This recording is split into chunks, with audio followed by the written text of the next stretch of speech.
Hey, welcome to my channel. Today we are going face to face Sephora Shade Finder versus a whole lot of samples from a few different brands. What will give me the better match and how accurate is that shade finder? Let's find out. First things first, when I use Sephora Shade Finder, I always match it to my MAC Studio Fix Powder Plus Foundation in the shade NW13 because this is pretty much my perfect match. When I put it on, I can't really tell that I've applied any foundation. And failing that, if that's not an option, because sometimes I'm on the US site and it seems to like be weird and doesn't give me that option for NW13, then I will use Estee Lauder's Double Wear in 1N1, which is another really great match for me. So today, to test the shade finder, I am going to be using a Nars Perfect Pair sample pack in the light tones. This contains a whole bunch of light foundations.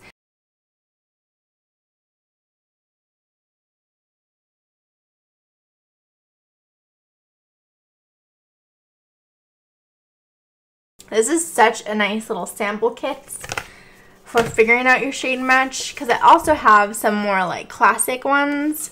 This is from Tarte, and although they have their light selection on the side of the box with like 15 different foundations, they only give you 3 different options: fair beige, fair light neutral, and light sand. And in Becca, I also have their Ultimate Coverage 24-Hour Foundation. This time on the back of the card, they give you all the different options. And then on the front, you can see they give us linen, shell, and cashmere. So let's see if any of these are close to my skin tone and if Shade Finder can confirm or deny that for us. How exciting. Where should we start? Let's start with Tarte because I have tried a bunch of different Tarte products, and I actually have some fair neutral, and I think my Shape Tape is maybe fair light neutral, but it's kind of too light. So let's see how these go. So in these foundations you get this much product, and they actually tell you on the back to pick the shades closest to your skin tone, swatch it on your jawline, and then wait for it to dry. So we're going to start with light sand, and we're going to hop over to light neutral. They're all very like yellow shades. And then fair beige, which looks a little bit more promising. Maybe too light. Alright, let's give these a couple minutes to dry down. And looking at these 3 shades, I don't think any of them are like particularly close. I guess the closest one might be the first one I tried, which was light sand. I think fair light neutral is just too yellow, and I think fair beige is just too fair. So while we're waiting for that to dry, let's hop over to Sephora and see what they would recommend as my color match in this foundation. This is the Tarte Amazonian Clay. I don't know, it still looks like kind of yellow. I think if anything I need to mix like this shade and this shade to get something a little bit more neutral in tone. And they actually recommend fair light beige. And I would show you on this card, but they kind of all look exactly the same. I don't think it's like particularly helpful. But there's fair light beige and there's fair beige. They look pretty much identical. But yeah, let me know, what do you guys think? Let me try doing a bit more of a blend. I think if I blended this one in, it would probably be a fairly close match. I like to err on the side of like not yellow just because I do have such a neutral skin tone, but actually, yeah, this one's pretty close as well. This one is just way too yellow. I guess that first experiment was a bit of a fail because I don't think any of those colors were like my perfect match. So let's take them all off. Alright, so again, this is the Becca Ultimate Coverage 24-Hour Foundation, Cashmere, Shell, and Linen. Starting with Cashmere. Ooh.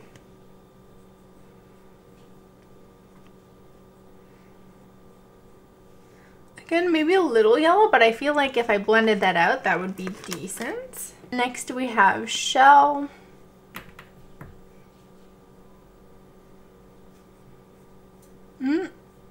I think Shell is actually better. If not, like, a really good match.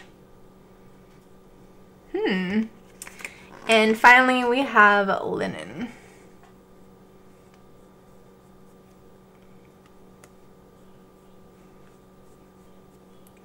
Linen's not bad either. I just think it's a little bit too light. Let's try a little bit more Shell.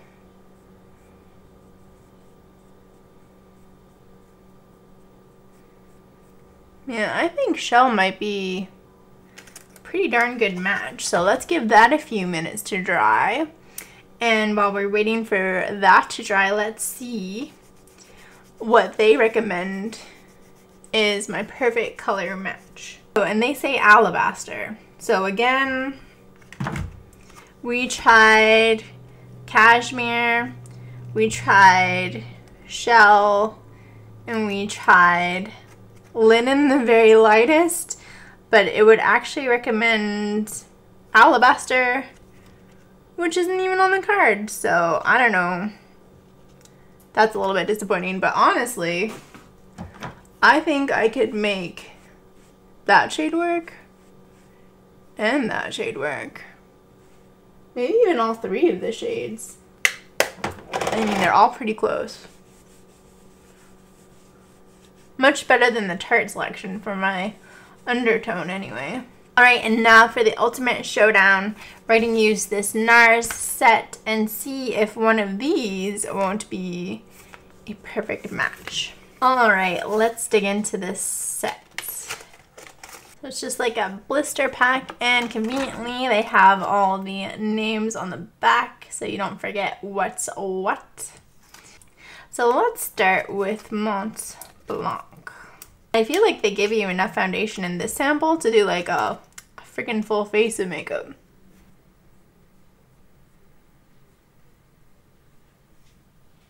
Alright, so that one, maybe a little bit yellow toned, but maybe my skin is just a little bit like irritated now. But honestly, I think that's a pretty good match.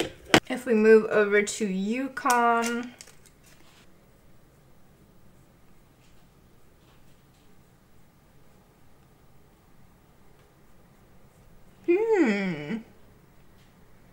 I think that's a pretty good match. I think we'll also have to give them a minute to dry down. I don't know, it feels like I'm putting them on like pretty thick to like get a super accurate reading of what's going on. Next is Salzburg.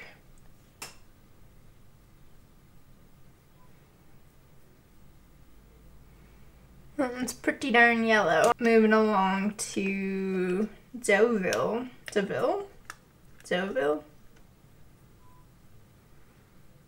I think that one also is a little bit too yellow.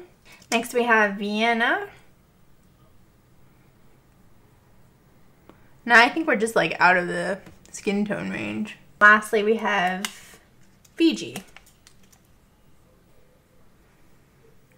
So yeah, again, looking at all of them, I definitely think this Yukon one is probably the closest to match. Let's see if we can blend them all in a little bit. Otherwise, I think Mont Blanc is not too bad, but I usually tend to err on the lighter side, so I wouldn't be surprised if Yukon's actually a better match. Blended out, this one's not too bad either.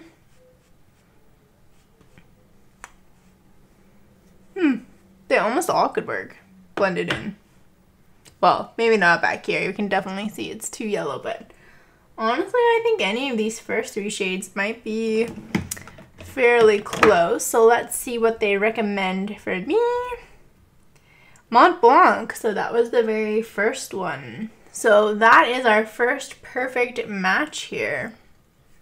All these foundations seem like so thick. I think it's just the way that I'm applying these patches. And since we're here, we might as well try out these concealers as well. Why the heck not? So we have Marron Glacé, Vanilla, and Cannelle. This one is Marron Glacé. Next we have Cannelle.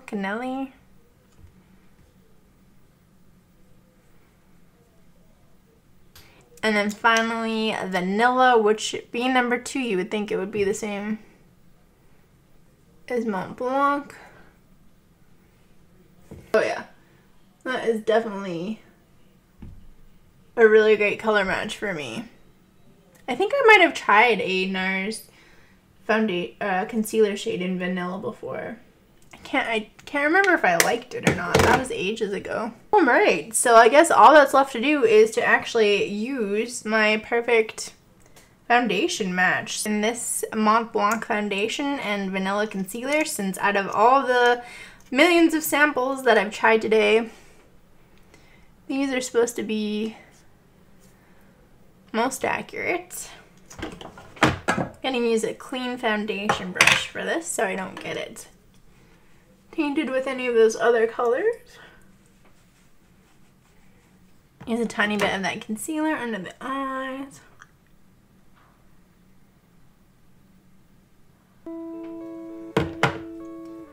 Got foundation all over my hand. Actually, this vanilla is a great match for under my eyes. I think that's a pretty close match. My body right now, I'm like super warm, so I think I'm showing up a little pinker than I normally would, just because it's so warm here. But yeah, I think Mont Blanc is actually a very decent color match for me.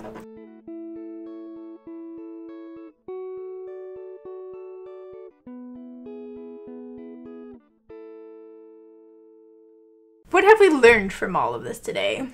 First of all, I do think the Sephora Shade Finder is a very valuable tool. I use it a lot when shopping for foundations. I know a lot of people don't like the Color IQ system and they don't like the Shade Finder system, but for me, I've had really good luck with it. I did go and get my skin color matched, which is how I picked out 1 in and 1 for Estee Lauder's Double Wear, which has worked out really well for me. So I am pretty trusting of it. It also helped me pick out this NW13, which again is a really great match for me. So overall, I would recommend somehow you need to go and figure out your perfect shade match, whether that's Color IQ, whether that's going to Sephora and getting a ton of samples. One thing I've learned about these sample packs is if you're not within the right range, they could be completely useless for you. Like the first 2 packs I used, because none of them were my perfect match, I might have been tempted to go with one that was like closest, even though it wasn't my best match. I think sample packs are at best a good confirmation, and at worst they can be pretty misleading. So again, I would recommend, instead of like relying on these sample packs, unless you get a really nice one that's got so many different colors, I would say maybe go into Sephora and ask them to make you a bunch of samples around the skin tone that they think is going to match you best, so that instead of guessing between 3 random shades that are like most popular, you're guessing between actual shades that are going to be most likely to work for you, if that makes sense. And if you're shy or if you're not sure, maybe just color match and go in to Sephora saying you're looking around this shade that you've been color matched to, but you want to just try a couple ones around it. And I, of course, would always recommend taking the color samples home, because in store you never know what the lighting is going to look like. You might just be red that day. you might, I don't know, I just feel like you'll have a much better, more relaxed testing time if you're at home. So if I was gonna buy that Nars foundation, now I would know that's my perfect color match. But joke's on them, I'm actually not looking for a new foundation right now. I hope you enjoyed watching this weird experiment today. If you did, make sure you give me a thumbs up, subscribe down below if you'd like to see more beauty videos from me. I put out new beauty videos every Tuesday and Thursday. Huge shout out to my patrons who help make these videos possible, and a huge shout out to you for watching. And with that, I will see you all next week in my next beauty video. Have a good weekend.